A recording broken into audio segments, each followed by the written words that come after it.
விஜய்க்கு ஆதரவு கொடுத்தோம்னே அஜித்துக்கு ஆதரவு கிடைக்கும். படம் பார்த்தோம். நான் நேரம் கிடச்சுன்னா கட்டாயம் போய் படத்தை பார்த்துட்றேன்ப்பா. நேரமே இல்லை, எல்லாம் எலெக்ஷன் வேலை அது இதுன்னு சுற்றிட்டு இருக்கேன்.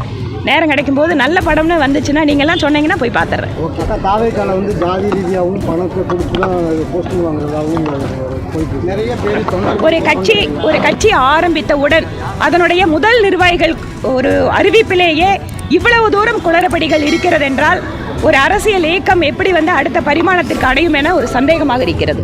நாளைக்கு விடாமுயற்சி ரிலீஸ் ஆகுது. விஜய்க்கு ஆதரவு கொடுத்தோம்னே அஜித்துக்கு ஆதரவு கிடைக்கும். படம் பார்த்தோம். நான் நேரம் கிடச்சுன்னா கட்டாயம் போய் படத்தை பார்த்துட்றேன்ப்பா. நேரமே இல்லை, எல்லாம் எலெக்ஷன் வேலை அது இதுன்னு சுற்றிட்டு இருக்கேன்.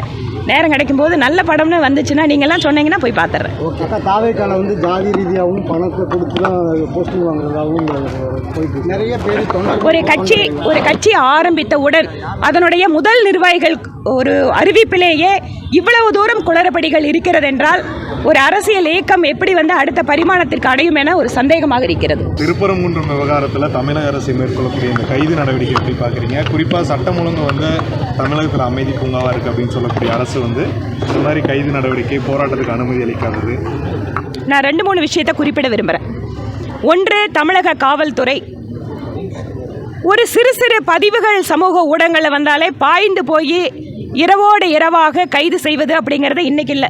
தொடர்ச்சியாக கடந்த 2 வருடங்களாக எங்கள் கட்சியினை சார்ந்தவர்கள் மிக கடுமையாக பாதிக்கப்பட்டிருக்கிறார்கள். இரண்டாவது, ஏதோ எதிர்கட்சிக்காரங்க மட்டும் இல்லை, பத்திரிகையாளர்கள். நீங்கள் வந்து பத்திரிகையாளர்கள் கூட இந்த அரசாங்கத்தை விமர்சனம் செய்தால் குண்டாஸ் போடுற அளவுக்கு தான் இந்த கவர்மெண்ட் இருக்கு. எங்களை தான் விமர்சிக்கிறாங்க. பிரதமர் மோடி அவர்களை விமர்சிக்காத ஊடகமே கிடையாது. ஆனால் தமிழக அரசை பற்றி விமர்சித்தால் பத்திரிகையாளர்கள் கூட தப்புவதில்லை. அதுதான் யதார்த்தம்.